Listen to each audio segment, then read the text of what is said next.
Hi guys, I'm Nellie Arnett. I'm a marriage and family therapy associate at Fuller Life Counseling Partners. I'd like to talk to you for a minute today about trauma.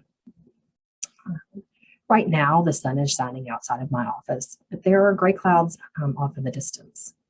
And today, our local media has declared today a first alert weather today, as we anticipate heavy rain, strong winds, and possible tornadoes. And you see, that makes me a little nervous. Not nervous enough that I can't do the things that need to be done today, but it has created a little hum of anxiety in the background that I anticipate may grow as the day goes on. As most of you know, in December, Bowling Green was hit hard with significant damaging tornadoes, unlike tornadoes we've experienced here in the past. And today is probably just a spring storm, but it feels a little different. It feels different because of what we experienced in December.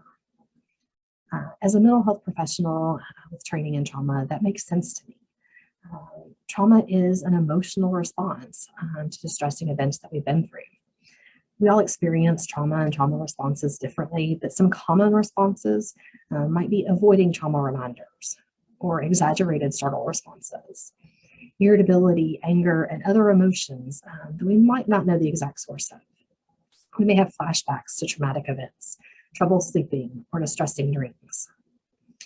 Trauma responses can be subtle. They can be that on-edge feeling, anxiousness, nervousness, or they could be significant, distressing fear and anxiety.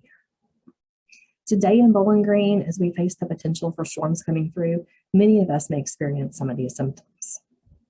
So what can you do if you or someone close to you is experiencing symptoms today?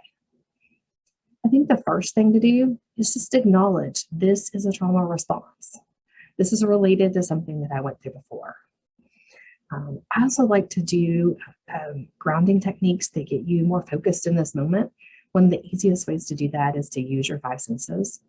So if you could stop for just a moment and be mindful of your environment, what are some things that you can hear?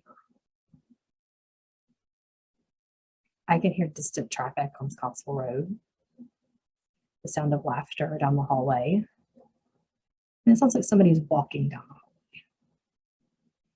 What are some other things that you can see or touch or taste?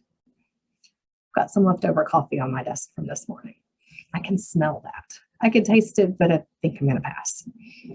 You see, doing things that get you in touch with this physical moment can help calm you and help remind you that you're in this moment and not in the fearful moment that you remember from before.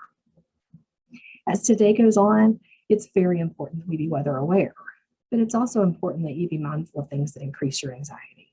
And so watching live feeds all day, frequently checking the radar, those are things that might actually increase your anxiety. So limiting your exposure when you know that's a trigger. At the same time, it's important to have a plan. The December tornadoes taught us how important it is to have a plan.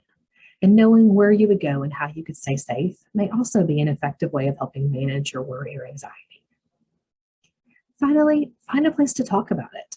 If you're nervous today, find somebody you can trust to talk to.